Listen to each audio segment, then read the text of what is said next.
In the conventional mental health system, we don't often hear about recovery from mental illness.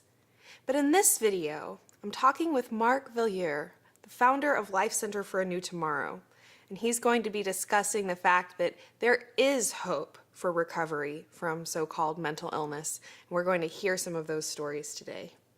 Mark, thank you so much for being here. Thank you. In the previous video, we were discussing Life Center for a New Tomorrow and kind of how you came about beginning that facility. In this video, I'd love to kind of continue our conversation, and I would love to hear some of the success stories of people that you've worked with who have seen a full recovery from the mental issues that brought them to you. Certainly. One thing that happened with us in the beginning is, of course, we were just a small operation. And then one day, the Department of Mental Health came to pay us a visit. And they told us we needed a license to operate a group home. That's what they call it, right? I said, well, I don't mind. So, but then they were kind of like confused or wondering what we were doing exactly, because there was no doctors on the premise and there was no psychiatrist, something like that. I say, well, that's the reason we do what we do, is because, we don't want, people don't want to be treated by psychiatrists and psychiatric drug, and that's why they come here. So they tell me, well, do you know how to treat mental illness? I say, I don't treat mental illness, I treat people. So they say, well, what do you mean? I say, well, when people come to me, I don't care what mental so-called illness they have. They come to me and I look at, okay, what is that person doing? What can they do? Is there something I can improve? Is there something I can make better with that person? We concentrate on the positive aspect of the person. So we get the person to improve a little bit of something and get better at something. And we tell them that's good. We acknowledge the goodness. So what does it do? It improves their self-confidence.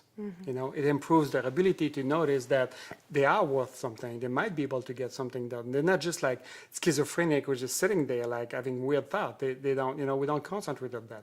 They're not people that think that OCD, is like controls our life. No, we make them see that maybe they can control it. So, and with the counseling, with doing all this. So eventually, that's how the people get better and better and better. And eventually, the mental difficulties, kind of fade away.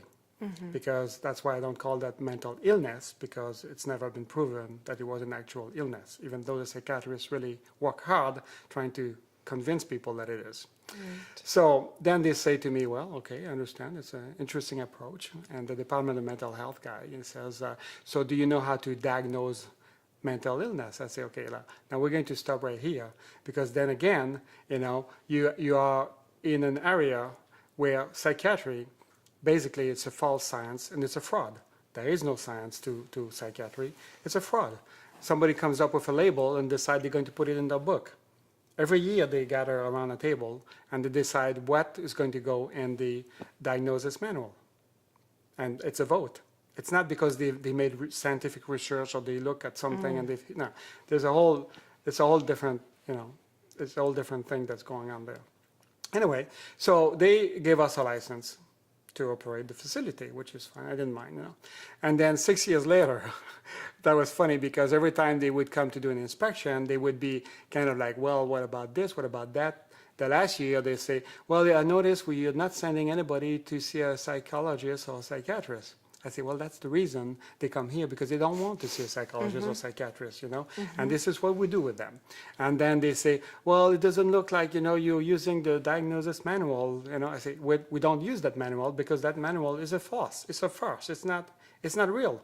Even people in very high places last year, they were like totally against that book. They were like all sort of controversy against the new edition, right? So I get a letter in the mail saying that, well, they have decided that because we don't use the standard orthodox method, that we don't need to be licensed by them, because really we don't, we're not using psychiatry and psychology. I say, well, great. So leave me alone, basically. Because they had restriction, right? I could not take that person because she was too psychotic, or I could not do this, or I could not do that. Well, now I can do whatever I want. Because when we first opened the Life Center, my first original idea was that we can take anybody. That was, I'm not going to refuse anybody. But of course, if the person comes and, refuses to be there, doesn't want to be there, absolutely wants to go home, we can't stop them. We try to, help them, convince them, try to get them to stay. But, so sometimes people don't stay. And there was no like restriction, like, okay, there's nobody that we cannot help. There are people that come to us, and because they had like brain damage or something has happened, or they were in psychiatric too long, and it's kind of irreversible. Well, we can help them still to a certain degree, but they might not recover completely and go back to society. So, but a lot of people will have help, and I want to read you a few success stories that from those people. I have like 11 pages here of success story, but Oh, wow. that's just some that I took from my computer. So here's one. This person was put on psych drugs and was doing terrible. You're talking about like really a lot of bad side effect. He was babbling, incoherent, spacing out. I mean, like the typical, that you see. The mother refused to continue him on the psych drugs and send him to us. So he says, after the program, he says, when I first started the program, I was very foggy and unclear-headed. I was groggy all the time. I flat out just did not have a lot of energy in general. Now that I'm done, I feel like a brand new person.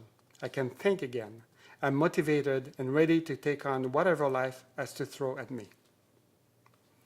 I really feel like I was able to take my life back after all these wasteful years of doing various drugs.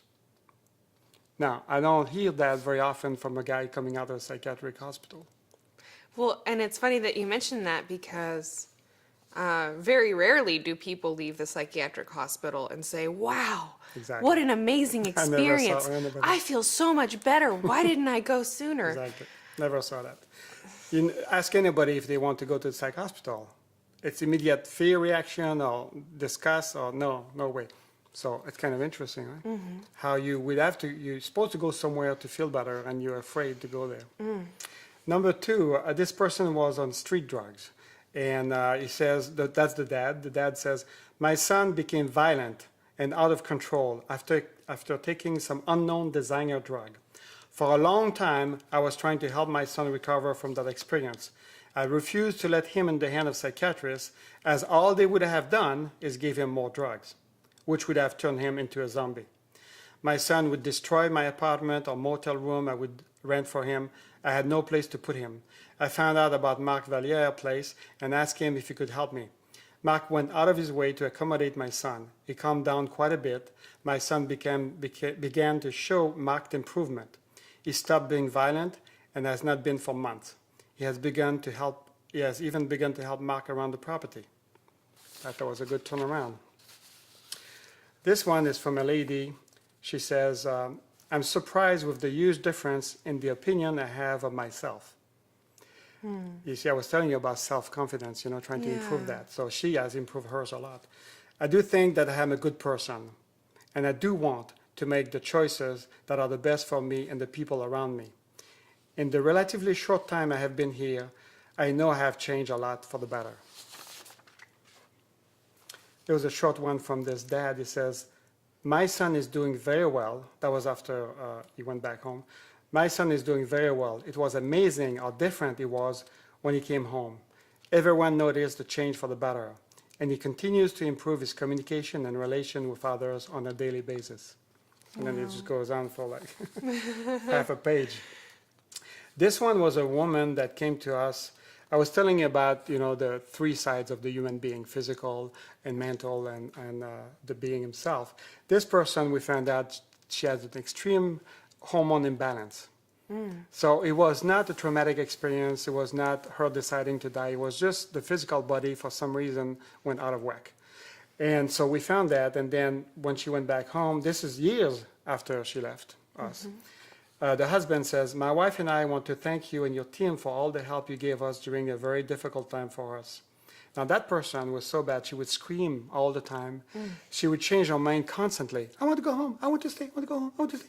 Yeah, let me call my husband. She would call her husband every 5 seconds, So she was hectic, like complete panic attack all the time. Wow. He says, it has been a long time since we were up there, and I thought you might like a little update on how it is going now. She is still a bit weak physically, and has to be careful not to overdo to do it with exertion. But emotionally, she's now back to her wonderful self again. Oh. This one was from somebody that finished the program. I have never felt so good in my life. I like the whole program. The meals were great, the staff are friendly, and the location is very magical. There is something very magical and healing about the Life Center, and many people benefit tenfold from living there. So that's the change of environment I was explaining, like how important it is to just change the environment completely. And the connection with nature was another That's thing we right. talked about, just getting out of the Out of the like city, fast-paced lifestyle That's right. to slow down. Yeah, we get the person to give us our cell phone, laptop, no internet thing. It's just like chill out. That helps a lot too. And some mother says, "Great job. This is the kind of success which will turn around the field of mental health and get it pointed in the pro-survival direction." And I got a couple more. This is somebody who sent us his son. His son had been staying in his room for 7 years without ever coming out. And he was like, the dad would bring the meal and the guy never come out. So now he says, I call my son. That is by far the most he has said to me in over 10 years, even before he became ill. A huge improvement. Wow. There's one dad that says, I think that you are a much better therapist than many others who have a title. This lady says, my husband had chronic insomnia, and this was affecting him physically, mentally, and spiritually. We had seen many doctors, but none of them offered any acceptable treatment. His condition became worse, and we knew we had to do something, and we were referred by a friend to the Life Center for a New Tomorrow. After talking to Mark and Dave, one of my staff, I was convinced they could help him. They helped us arrange transportation, and my husband arrived safely. After a few days of care, he began to sleep more. He was in a quiet, peaceful location where he could recover with people who cared for his everyday need. After a few weeks, he was sleeping and was in much better spirits. He left the center in much better condition than when he arrived. Our family is so very grateful to all the staff who cared for him. Thanks to Mark for creating this organization so people like my husband can get care they need without heavy drugs or some other harsh treatment. And the last one I will read is, the end result of your work is amazing. I wish that this type of treatment was more recognized in society rather than the drug-for-drug method. Your center was his first stride in dealing with his dynamics of life. I can't thank you enough, and your staff. Oh. So I'm always very happy to read that.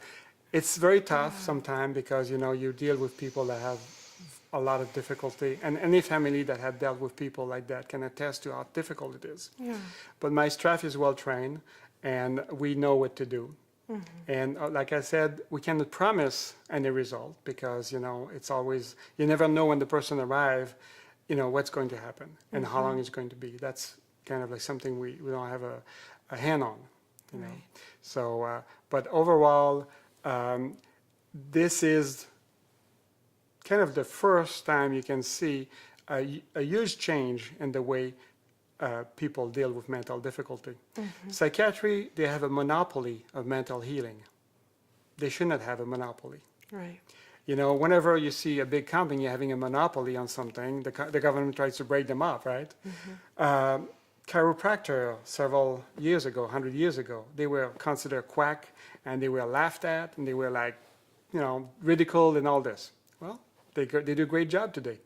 They do a fantastic job. So this is something new, and of course something that will be laughed at, ridiculed, try to squash it. I don't care. But eventually, we need to make it bigger, We need to have more center like that. And my ultimate goal is to have a hospital that would be like licensed as a hospital. I would not even call it a hospital anyway. Right. But it would be licensed as a hospital, but it would not look like a hospital. I would still keep the same concept. You could be on 1,000 acre, and you could have several houses that are just 6 people. You know, and 6 people, like about like a quarter miles away, another one, like that. You see what I'm saying? And this way you keep this functioning organization like we have now. But then you can expand it to a bigger place. Then you would have like a central building where you would have like doctors there and the staff, and you know, you could do all the tests you need to do right there, you know, and everything that is needed for those people. So that's a thing that can happen eventually, and I wish, you know, I make it happen. Yeah. But there is hope for people like that, and if people we know before it's too late, and when I mean too late is when they start taking psychiatric drugs, it's often too late. So before they take psychiatric drug, they should at least consider the other option. And that would be wonderful. And I think that, you know, it is definitely important to point out that, you know, even for those who have started taking psychiatric medications of some kind, there is hope for them too. Oh, yeah. And that there are ways to safely and slowly come off of those drugs, Exactly. if that's something that you were wanting to do. And then working with you at the Life Center to truly address, you know, what is the original origination of these problems and these feelings that end up kind of taking the person over. So I love that you really do address all of those different kind of aspects that we discussed in a previous video, looking at the physical health. How is their physical body affecting what may be going on, like the hormonal imbalance or deficiency of some kind, food allergies? These are all things that are known to have symptoms that appear to be those mental health diagnostic criteria.